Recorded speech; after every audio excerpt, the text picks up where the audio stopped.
9ನೇ ತಿಂಗಳು ಸ್ಟಾರ್ಟ್ ಆದ್ಮೇಲೆ baby moments ನ ಕೌಂಟ್ ಮಾಡೋದು ತುಂಬಾ ಇಂಪಾರ್ಟೆಂಟ್ ಹಾಗೂ ಕಂಪಲ್ಸರಿ. ಆದ್ರೆ ಈ ಮೂಮೆಂಟ್ಸ್ ನ ಹೇಗೆ ನೋಡೋದು ಬನ್ನಿ ಇವತ್ತು ಹೇಳ್ತೀನಿ. ನಮಸ್ತೆ, ನಾನು ಡಾಕ್ಟರ್ ಶಿಲ್ಪಾ. ಪ್ರೆಗ್ನೆನ್ಸಿಯ 9ನೇ ತಿಂಗಳು ಸ್ಟಾರ್ಟ್ ಆದ್ಮೇಲೆ ಮಗುವಿನ ಸೈಜ್ ದೊಡ್ಡದಾಗುತ್ತೆ, ಆದ್ರೆ ಯೂಟ್ರಸ್ ಅಲ್ಲಿ ಸ್ಪೇಸ್ ಕಡಿಮೆ ಆಗ್ತಾ ಬರುತ್ತೆ. ಕೆಲವೊಮ್ಮೆ ಮಗುವಿನ ಸುತ್ತ ಇರೋ ನೀರು ಅಥವಾ ಆಮ್ನಿಯೋಟಿಕ್ ಫ್ಲೂಯಿಡ್ ಕಡಿಮೆ ಆಗ್ಬಹುದು ಅಥವಾ ಕರಳು ಬಳ್ಳಿ ಕುತ್ತಿಗೆಗೆ ಸುತ್ತಕೋಬಹುದು. ಹಾಗಾಗಿ ಬೇಬಿ ಸೇಫ್ ಆಗಿದ್ಯಾ ಅನ್ನೋದನ್ನ ತಿಳಿದುಕೊಳ್ಳೋದಕ್ಕೆ ಬೇಬಿ ಮೂಮೆಂಟ್ಸ್ ನ ಕೌಂಟ್ ಮಾಡೋದು ತುಂಬಾ ಮುಖ್ಯ. ಹಾಗಾದ್ರೆ ಎಷ್ಟು ಮೂಮೆಂಟ್ಸ್ ಅಂದ್ರೆ ನಾರ್ಮಲ್? 24 ಅವರ್ಸ್ ಅಲ್ಲಿ ಅಟ್ ಲೀಸ್ಟ್ 10 ಮೂಮೆಂಟ್ಸ್ ಆಗ್ಬೇಕು.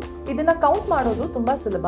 ನೀವು ಬ್ರೇಕ್ಫಾಸ್ಟ್ ಆದ್ಮೇಲೆ, ಮಧ್ಯಾಹ್ನ ಲಂಚ್ ಆದ್ಮೇಲೆ ಹಾಗೂ ರಾತ್ರಿ ಡಿನ್ನರ್ ಆದ್ಮೇಲೆ 1 ಅವರ್ ಲೆಫ್ಟ್ ಸೈಡ್ ಅಂದ್ರೆ ಎಡಭಾಗಕ್ಕೆ ತಿರುಗಿ ಮಲ್ಕೊಂಡು ಬೇಬಿ ಮೂಮೆಂಟ್ಸ್ ನ ಕೌಂಟ್ ಮಾಡಬೇಕು. ಈ 1 ಟೈಮ್ ಅಲ್ಲೂ 3 ರಿಂದ 4 ಮೂಮೆಂಟ್ಸ್ ಫೀಲ್ ಆಗಬೇಕು. ಟೋಟಲ್ ಆಗಿ ದಿನಕ್ಕೆ 10 ಮೂಮೆಂಟ್ಸ್ ಆದ್ರೆ your baby is perfectly fine. ಇಲ್ಲಿ ಕಾಮನ್ ಆಗಿ ಬರೋ ಡೌಟ್ ಏನಂದ್ರೆ, ಬೇಬಿ ಕಂಟಿನ್ಯೂಸ್ ಆಗಿ 4-5 ಸತಿ ಒದ್ದಾಡಿದ್ರೆ ಅದು 4 ಮೂಮೆಂಟ್ಸ್ ಅಂತ ಕೌಂಟ್ ಆಗುತ್ತಾ?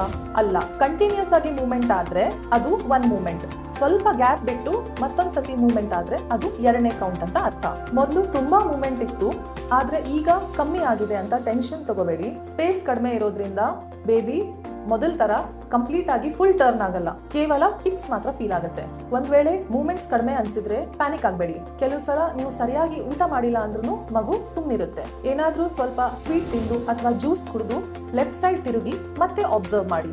ಆದ್ರೂ ಮೂವ್ಮೆಂಟ್ ಗೊತ್ತಾಗ್ಲಿಲ್ವಾ ಅಥವಾ 10 ಮೂಮೆಂಟ್ಸ್ ಗಿಂತ ಕಡಿಮೆ ಮೂಮೆಂಟ್ಸ್ ಇದ್ರೆ ತಕ್ಷಣಕ್ಕೆ ಆಸ್ಪತ್ರೆಗೆ ಭೇಟಿ ನೀಡಿ. ನಿಮ್ಮ ಪ್ರೆಗ್ನೆನ್ಸಿಯಲ್ಲಿ ಯಾವ್ದಾದ್ರು ಡೌಟ್ ಇದ್ರೆ ಕಮೆಂಟ್ ಮಾಡಿ ಹಾಗೂ ಈ ವಿಡಿಯೋನ ಬೇರೆ ಪ್ರೆಗ್ನೆಂಟ್ ಮದರ್ಸ್ಗೆ ಶೇರ್ ಮಾಡಿ.